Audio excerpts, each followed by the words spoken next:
Friday, team. As we approach this Friday, I wanted to share some things that's been on my mind this past week. And the words that stuck with me this past week has been the word family. I don't mean our natural family, but what I'm referring to is our work family. I know we spend a lot of time together, and actually if you think about it, we probably spend more time together with the people we work with than our real families at home.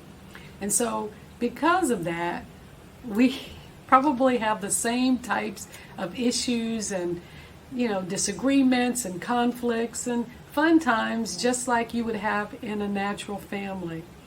Now, I'm an only child. My son's an only child. My grandson's an only child. So I can't really relay any stories of me directly seeing sibling rivalry as a child. But I have been close enough to observe those types of interactions with some of my cousins and friends and different things. And I want to share a little story with you, and it's about cousins that I grew up with that they were very, very close, loved each other, cared for one another. But man, sometimes they fight, and they would, and to hear friends talk about it, sisters and brothers and all sometimes fight. But one thing that stuck with me, as I was even thinking about you all this week, what stuck with me about these cousins as I reflected back on them, as much as they fought one another, if anybody else messed with one or the other, they stood up for one another. It was almost as if that disagreement just never even existed, because when it came to that family member, they were there for them. And so here at Lutheran Social Services, that's exactly what I want us to think about, that we want to be there for one another. We are a family unit. I want you to feel very much so deep down on the inside that you matter to us. We will defend you and we will protect you. That's our goal. When disagreements occur, let's pull it together and let's defend one another. Let's give each other the benefit of the doubt.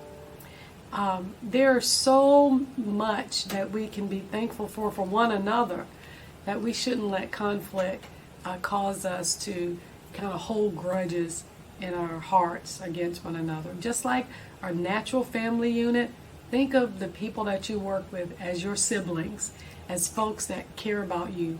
And just think of me as a person that cares about you. There's something that I want you to remember before I give you the two scriptures that relates to work this week, and that is, each one of us have our faults. None of us are perfect. And in fact, the Bible tells us that there's none righteous, no, not one. But when we make mistakes ourselves, right, it's easy for us to justify or give an excuse as to why I made a mistake. But it's easier for me to look at your mistake and judge it harshly. And so I think if we could all just think about that for a minute, that, we give ourselves grace when we make mistakes. Let's extend that grace to other people. So just think about that, please, as you reflect on this organization.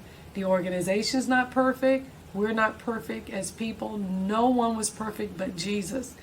I do say, though, and that's not an excuse for us to keep making mistakes.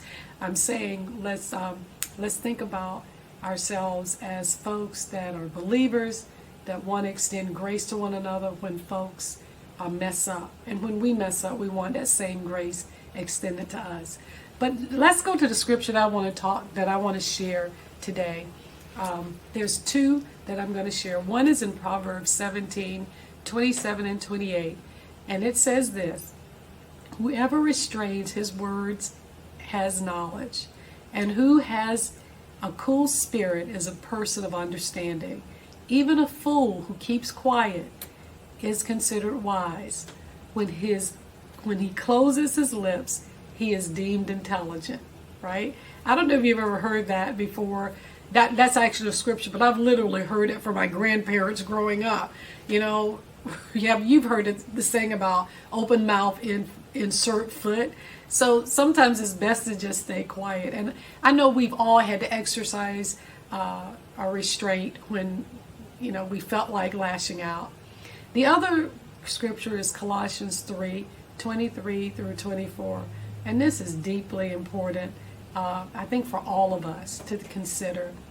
Whatever you do, whatever I do, work heartily as for the Lord and not for others, knowing that from the Lord you will receive the inheritance as your reward. You are serving the Lord Christ. Everything that we do at Lutheran Social Services, I know we use terminology such as we're here to serve the most vulnerable, but we're also here to serve one another. I think when we kind of look at Jesus washing the feet of the disciples and being humble enough, even though he was a leader, not taking on that role and not taking it so seriously, we can all learn from that. So thank you for being a part of Lutheran Social Services Southern California. You are valuable, you are cared for, and we are here to defend you. We will protect you as long as you're doing what's ethical and what's legal. So God bless you, and thank you for being a part of this great organization. Happy Friday.